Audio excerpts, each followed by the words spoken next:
Panorama de mercado, dia 10 de agosto, segunda-feira, iniciando uma semana com uma agenda fraca aí nesse dia de hoje. Só tivemos o Focus como um dado relevante ali, né? Compilação das principais causas, dos principais players em relação a dados econômicos no Brasil, Selic, Bolsa, dólar, né? Inflação.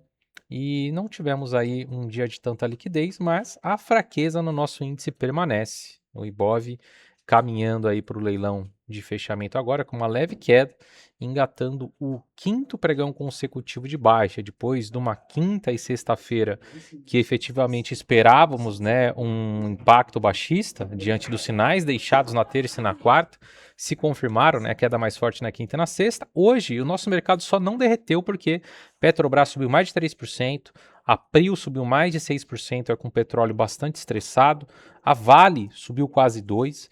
Se não fosse, né, petróleo e a Vale aí na parte de commodity metálica sustentando o índice, esse índice deveria ter caído aí mais de 0,5%, 1%, quem sabe até, diante da fraqueza que nós mostramos aí em outros setores, de utilities, mercado interno, bancos, né? Então, um cenário bastante pesado por aqui, quinto pregão consecutivo de baixa, perdendo a média de 200 e caminhando, como esperado, ali para a região de 168, como uma região de suporte. Ali é a região de decisão, né? Caso o Ibov venha a perder essa região do 68, a gente deve buscar o próximo suporte imediato, né? Que foi um fundo lá de meses atrás na faixa dos 165 mil. Cenário bastante incerto, cenário eleitoral começando a fazer preço, o Lula é o favorito, né? O Flávio com a escolha do vice aí, que foi o que sobrou, não agrega votos, né? E o mercado está bem cético em relação às chances que o Flávio tem. Então, mercado aí mais pesado por aqui, voltando a trazer um tom mais baixista nos últimos pregões, né? E vimos na sexta-feira um fechamento semanal também bastante feio. Então seguimos uma dinâmica mais baixista por Ibov, aí que vai caminhar para fechar em leve queda no dia de hoje, mais 5 pregões consecutivos de baixa. O S&P fechando levemente em queda, 0,06 de queda, abriu e fechou praticamente no mesmo nível. A grande diferença é que o S&P está na máxima histórica, né? Renovou máxima histórica intradiária na quarta-feira, renovou máxima histórica de fechamento na sexta, e hoje aí praticamente estável, segue numa tendência muito forte e bem definida de alta. O Dow Jones também leve queda de 0,11, né, veio muito bem aí nas últimas semanas. Na sexta-feira subiu 0,28, hoje corrige um pouquinho.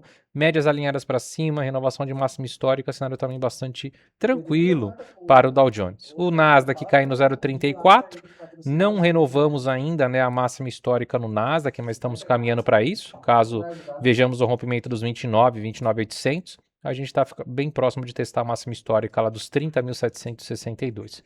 Juros lá fora seguem estressados, apesar da queda na sexta-feira, 2 anos hoje está subindo 4,2 bips, resistindo aí, né, no suporte da média de 50 períodos. Os 5 anos vai subindo 5,1 bips, também voltando a mostrar força depois do teste das médias mais rápidas, de 9 e 21. O 10 anos com uma alta de 5,6 bips, também quase na máxima do movimento. E o 30 anos, alta também de 5 bips, caminhando ali para a máxima do movimento, está na máxima desde 2007. Então os juros seguem bastante estressados aí no cenário nos Estados Unidos. O dólar index hoje voltou a reagir depois da queda de sexta-feira de 0,36, hoje sobe 0,21. O dólar aqui, né, contra o real também está subindo muito por conta disso, por conta de um dólar index reagindo, apesar da tendência clara de baixa, está numa região de fundo aí, próximo do suporte a média 200, pode trazer um repique aí para os próximos dias. O petróleo subindo forte hoje, nesse CFD aqui, né, de Brent, o K-Oil, uma alta de 6,51% no momento, vem aí testando média de 21, né, testando uma região que marcamos ali como uma região de resistência dos $88. Então, caso venha estressar nos próximos dias, a gente pode voltar lá para a máxima do dia 30 de julho, onde deixou um topinho ali na faixa dos $93. Vamos ver se o petróleo efetivamente vai estressar ou vai continuar nessa dinâmica de topos e fundos descendentes. Minério de ferro lá em Singapura apresentou uma alta no pregão regular de 0,26 e uma queda de 0,16 no aftermarket, segue ainda muito fraco, né? Tendência de baixa muito bem definida no minério. Metais preciosos, em contrapartida, seguem muito bem. O ouro batendo na região de resistência, né, dos $4.381, hoje subindo 1,07, testando essa região importante de resistência. Caso venha a vencer, mira ali para a média de 200, próximo dos 4.500 dólares. A prata, com uma alta hoje de 3,47%, vai também ganhando essa região intermediária de resistência e começa a mirar lá para a média de 200 nos 71 dólares. Dinâmica muito favorável aí para ouro e prata. E criptomoedas, que terminaram ali sexta-feira levemente positivas, passaram em branco no final de semana, não andaram. Começam a semana aqui segunda-feira caindo, o Bitcoin caindo em 32, dinâmica um pouquinho mais pesada, né? Caso venha perder a região de 62,5, fica bastante pesado o Bitcoin. E o Ethereum caindo em 70, apesar de estar numa dinâmica um pouquinho mais forte que o Bitcoin, volta a mostrar fraqueza. E se vier perder a região dos 1.800, junto com a média de 50 períodos, pode também começar a trazer uma reversão para baixo. Essa semana é uma semana bastante importante, nós temos dados de inflação no Brasil e nos Estados Unidos, inclusive amanhã temos IPCA, pode ser um trigger bastante importante, pelo menos por um repique no nosso índice, ou confirmar a continuidade da queda aí dos dias anteriores que nós vimos, para vir testar as regiões de suporte em 168 mil e 165 mil, como próxima região importante de suporte. Vamos ficar de olho, o cenário está bastante complicado, bastante complexo, especialmente da ótica Brasil, né, com eleições chegando, com o cenário macro não favorável, com o estresse do petróleo, com a curva de juros ainda bastante estressada. Então a gente tem que ter bastante cautela ainda para se posicionar por um período maior.